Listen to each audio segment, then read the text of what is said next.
Hello, everyone. Welcome to our second session of the day within today's general theme of security and trust.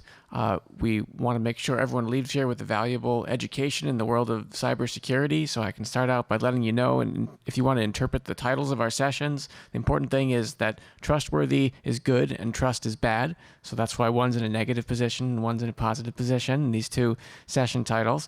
And we're going to have 4 more talks for you on the general theme of making sure systems are trustworthy.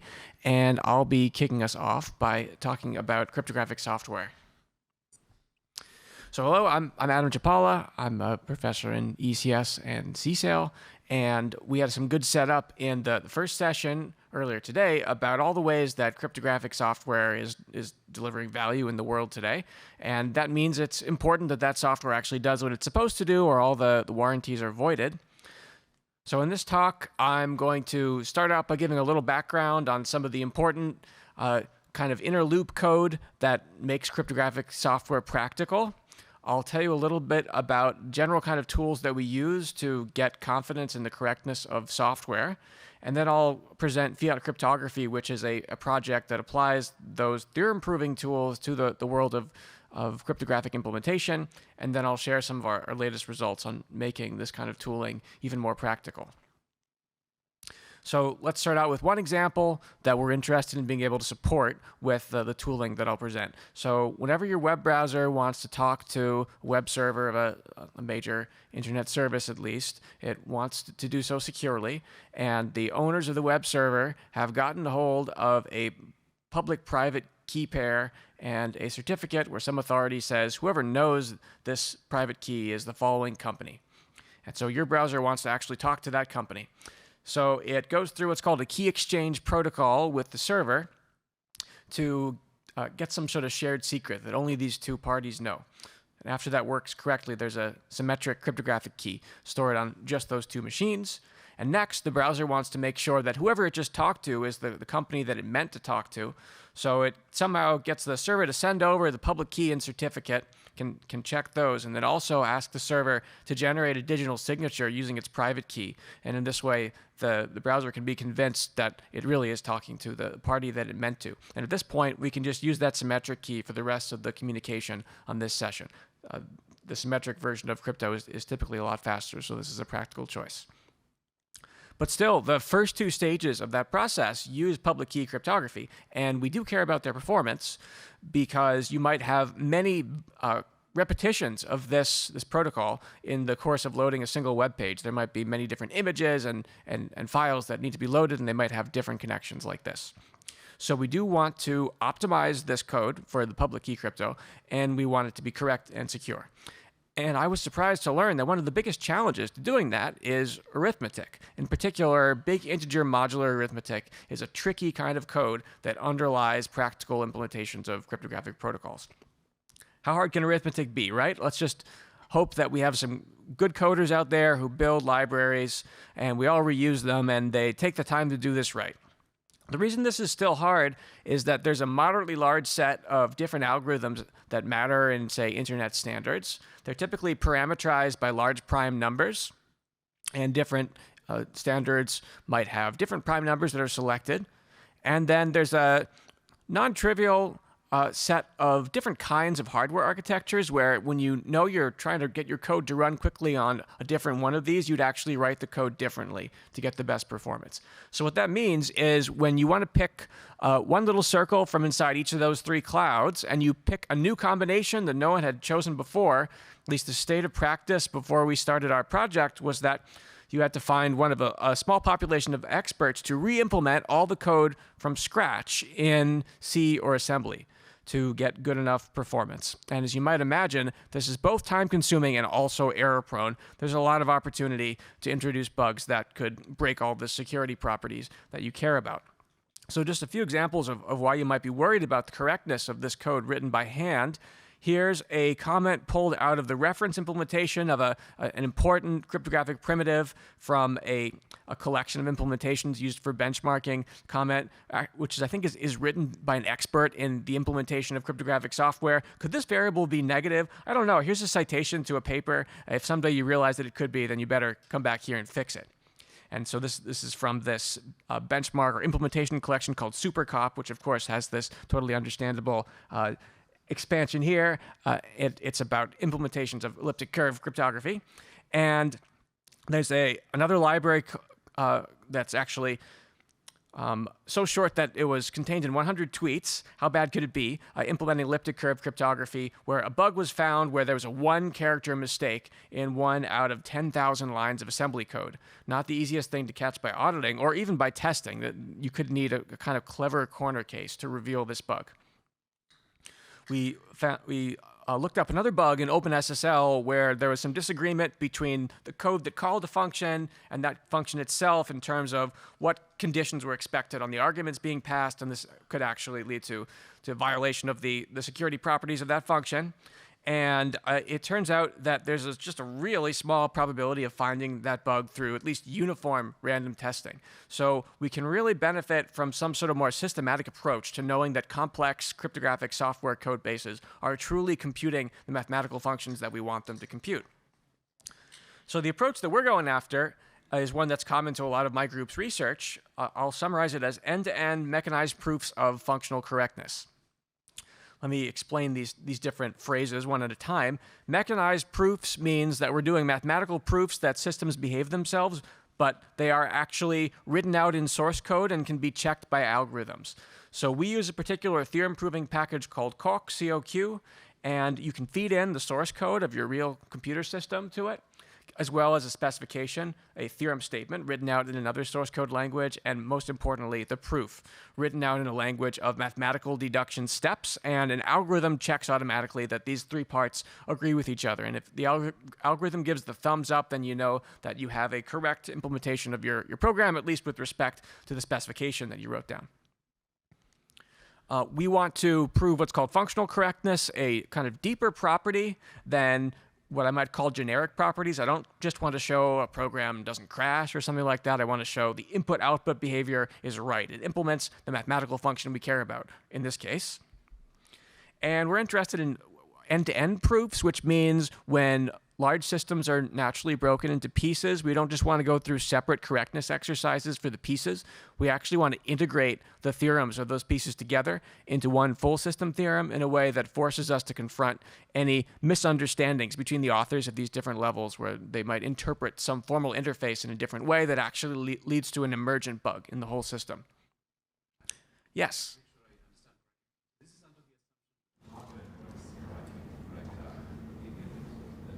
The main system I'm talking about here has that assumption. We have some other work that lifts that assumption as well. In theory, we should be able to prove everything correct with enough work. At some point, we hit the limits of our understanding of the laws of physics, and then we probably have to make some assumptions there. But definitely, everything digital is totally doable to bring within one theorem.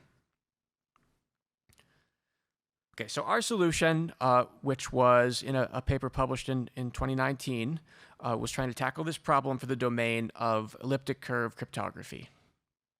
So our system is called Fiat Cryptography, and the core of it is a library of generic implementations of cryptographic algorithms. These are functional programs standing for the most common ways of doing arithmetic in this world. And they're actually parameterized over the modulus of arithmetic. I'm sure all of you recognize these 3 characters instantly. These are some of the primes that are included in very important internet standards. And so what we can do is use a special compiler that takes a set of functional programs from our library and specializes them to particular prime moduli and gets rid of all the performance overheads of generality and produces code in nice low-level languages like C. Importantly, the library of algorithms is proved correct once and for all. So we know that they all match our normal whiteboard level mathematics ideas of what modular arithmetic is. And also the compiler is proved correct. So it is guaranteed to preserve the behavior of those programs going from nice high-level functional programs into languages like C or Rust. We also have another backend to our homegrown language called Bedrock, which is a little related to the notes question. I'll briefly mention it again in my last slide. So somewhat improbably, our tool managed to be widely adopted in the open source world and in industry. All the major web browsers use this tool to produce some of the sort of inner loop code for their implementations of TLS. All the major mobile platforms ship with this code. So over 95% of secure web browsing connections, by browsers at least, are using code produced with this particular compiler today. So let me say a little more about what we're claiming. There are all these notions of security in the crypto world, and I should be clear about what we do and don't promise. So the gold standard in this world is that we'd like to have a cryptographic security property where, for instance, for a signature implementation, we'd like to know that it's impossible to create a convincing signature in a reasonable amount of compute time unless you know the secret key. We might want to show that a particular protocol realizes that kind of security property with respect to standard assumptions. And if we go from the security property down to somehow deriving an algorithm, then we would like to go through what's called protocol verification to show that the algorithm truly provides that property. And then there could be a separate step of coming up with an efficient implementation in real common computer languages for running that algorithm. And that second step I might call implementation synthesis, generating the fast code from the high-level version of it. And it's only the second part that our project focuses on, though there's been other interesting work out there that combines these two aspects, and we might be able to pull that off eventually as well. So if we drill down on just the second part, we're working with elliptic curves where we're typically thinking about two-dimensional geometric points. But these in practice get represented with non-obvious alternatives where you actually have tuples of 4 coordinates because it turns out to be faster to run the algorithms there on commodity hardware because you run fewer division instructions or something like that. We prove that the less obvious version is actually equivalent in behavior to the starting point. Then we have to break each of those coordinates down into a number of digits that are each small enough to fit in the registers of our hardware. So we prove that that process is done correctly. And then, then we have some compiler-style parts of this process that go from this algorithm to the actual C code. And that compiler is proved to be correct as well. So all 3 of these levels of formal reasoning have machine-check proofs that compose together to get the correctness of the whole process. And this is roughly what our tool is about. In terms of the output, here's an example where I have the same algorithm with the same parameters, but targeting 2 different kinds of hardware. And I've intentionally made the font small enough you won't be tempted to try to digest this in complete detail. But I guess the point is, just from eyeballing it, it's certainly not obvious it's the same algorithm. It's not obvious all the magic numbers were chosen correctly. It's very nice to have a tool that automatically generates this kind of code given a high-level specification, which before our work there was not. And so we have that tool, and we have a very rigorous proof that it only produces correct code. So let me say a little bit about what are some of the challenges or the techniques that are used in that code that is output. So I was really surprised when I started learning about this area to hear that it really matters what prime modulus you choose for arithmetic. Between the best known and the worst known ones, there can be huge gaps of performance that's known how to achieve on commodity hardware. So let me show you an example of a prime that was chosen by experts to be very efficient to implement. And that's 2 to the 255 minus 19. Your web browser is probably trying to use this prime when it talks to HTTPS servers. And this is just one instance of a general pattern called pseudo-Mersenne primes, where we have large powers of 2 minus small constants. And the reason we like to use these primes is, well, it shows up when we think about one operation that happens over and over again in modular arithmetic, modular reduction, where I've run some operation, say a multiplication, that naturally is seen as generating an output that requires twice as many bits to represent as either of the inputs that went into it. And I want to effectively run a mod operation to shrink it back down to the target number of bits. So if I have my double-wide output of an operation where, say, x is the lower order half of that output and y is the higher order half, and we can recombine them with this little formula, I want to actually compute the result of running mod 2 to the k minus c on this term. So I'll start out doing a little algebra, subtract and add that small constant in the right place, then do a little distributive loss. And now I get to a point where I'm very happy to see that my modulus appears as a subterm of this formula, so that's congruent to 0, and I can cross out this term. And now maybe a little surprisingly, I have a recipe to compute a mod operation just with an addition and a multiplication by a constant, which are both relatively fast to run on commodity processors compared to an actual mod instruction. So given that trick, we can now think about the larger process. Yeah, question? You mean if we ran a whole chain of operations and we got way bigger than even just one of these would handle? Okay.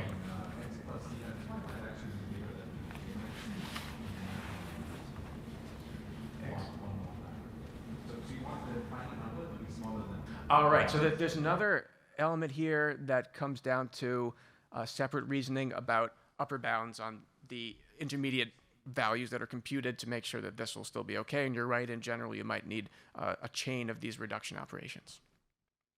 But we get performance in practice by reasoning that we don't need the maximum length chain in all cases. So let's now think about what this means when we work with multi-digit representations of numbers, where one number, mod this prime, is way too big to fit in a hardware register, so we have to split it across a bunch of registers that are sort of like digits in our normal sense of what that word means. And the natural way we might go about this for a 64-bit processor would be to split a 512-bit wide naive result of multiplication in this prime field into 8 different digits, each of them fitting in 64 bits, and then we can reassemble those digits into the big number using the formula I've shown. The really sad thing about this formula is that in this spot, I have a 2 to the 256, and I could use the trick from the last slide if I saw a 2 to the 255 there, but I'm off by 1. So that means we actually don't know good sequences of, say, x86 assembly code to compute all the relevant operations here. So in practice, you don't see this representation of numbers.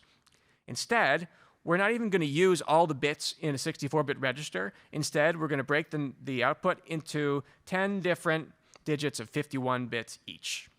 And this turns out to be the champion representation for 64-bit processors. So, for instance, your laptop probably has crypto libraries using this representation. But now what about 32-bit machines, like maybe some mobile devices that are very power constrained?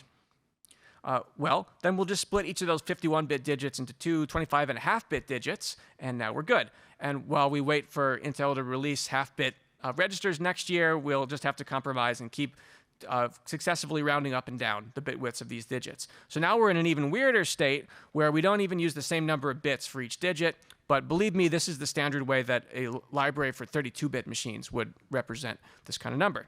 So we already have 3 pretty reasonable alternative data structures for what's conceptually just the same familiar idea of numbers, mod a prime number. And so that suggests we'd like to have some tooling that's able to adapt to different choices of data structures with as little new work as possible. So that's what our library does. It takes in your choice of base system representation of big numbers, and it's going to output fast code in C or other languages. The library itself, it has one of these machine-checked mathematical proofs that it always produces correct realizations of the high-level math. And then if we drill down on the details of what's going on in that library, we have at its core a set of generic implementations of multiplication, addition, and all the usual arithmetic. Each of these is a functional program and is proved correct. And then we can apply a classic compiler technique called partial evaluation to specialize those operations to particular base systems, get rid of all the overheads of generality. And then we can apply some more traditional compiler style stuff to take the code and turn it into code in a language like C or Rust, where we don't have, for instance, any dynamic memory allocation happening anymore. So all these stages, each of these 2 main stages has its own proof of correctness that is checked by an algorithm. And we compose those together and get that overall this is a correct way of producing code. So here's an example of what an algorithm at that top level of the picture deals with. Let's say I want to multiply 2 numbers, mod 2 to the 127 minus 1. I'm going to pretend I'm on a 64-bit machine. Each of the inputs is naturally split in 3 digits with weights that are kind of suggested by the formulas shown there for reassembling the big number from the digits of each of the numbers. If I multiply those together, I have 3 terms in each of them, so I'm going to get 9 cross-product terms that I am summing up and then organizing into columns in kind of a suggestive way where the powers of 2 are very close together down each column. So that means if I want to compute the output of the multiplication in a naive 5-digit version, then I can just sum down each of the columns in this picture. And I get this recipe for computing each of the 5 digits for the output. But I actually want only 3 digits to result from this. That's sort of the equivalent of running a mod operation on the naive result of this multiplication. So to do that, I can consider this formula for reassembling the big number from the results of all these column additions. And there's a 2 to the 127 in an important place, which happens to be congruent to 1 in the modulus we're working with. So that allows me to redistribute those terms to other positions within this recipe. And now this is how we would implement multiplication.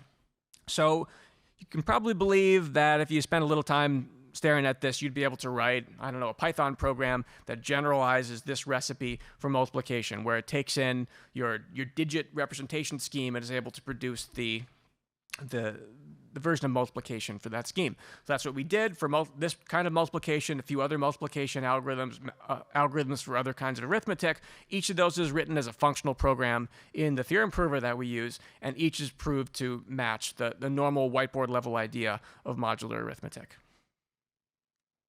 So now we have our trustworthy implementations of routines like multiply, each of which is parameterized on both what I'll call compile time information, like the scheme for breaking a big number into digits, as well as runtime information, like the actual digit values.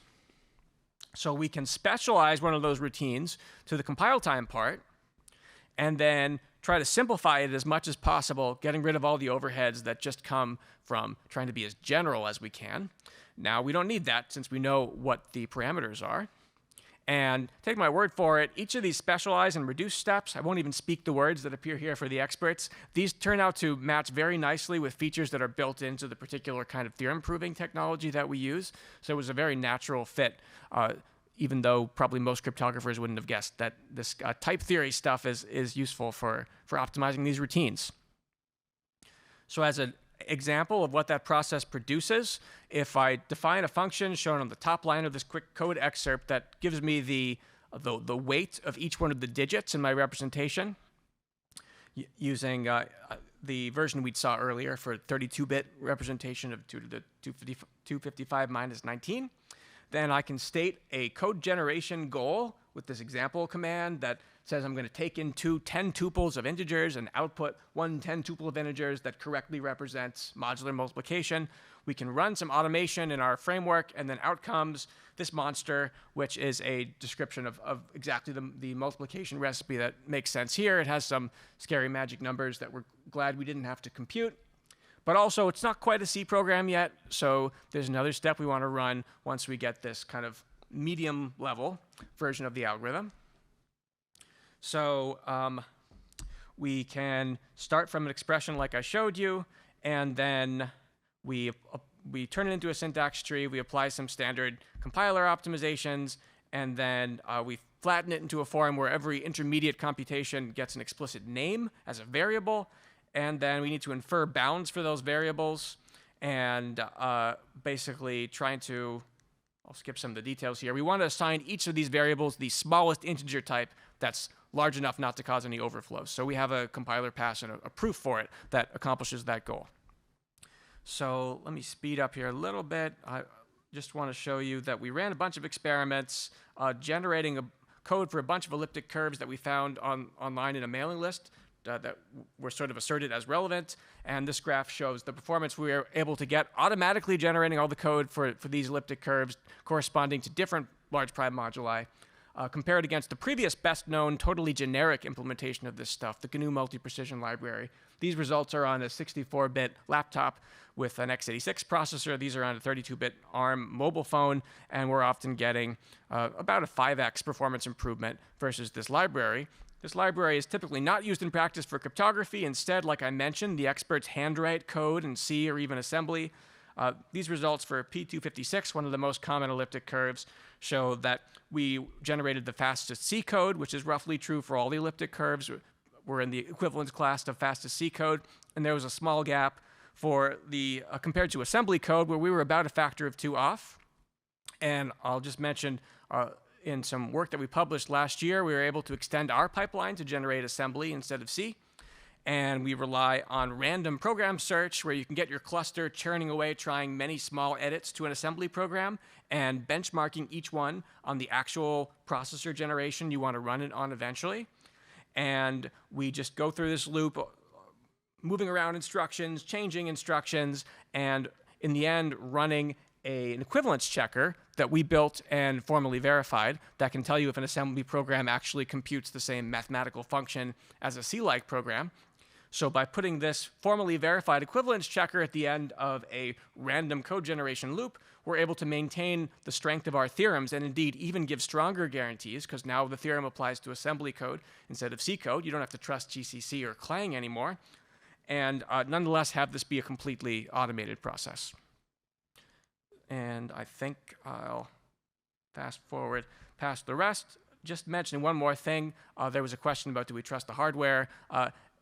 As a step towards being able to definitively answer no to that question, we also have a case study where we built a complete application that runs on a microcontroller that where the application speaks a crypto protocol that we developed, and we have used these kinds of techniques to build one machine code image for all the software that gets loaded on the microcontroller, device drivers, application code, and a full crypto library using a few of the standardized primitives. And those are all proved as a unit to implement some nice high-level whiteboard kind of specification of correctness. And ping me afterward if you'd like to hear more about this. And here's our GitHub project where you can download and use Fiat Cryptography. Thank you.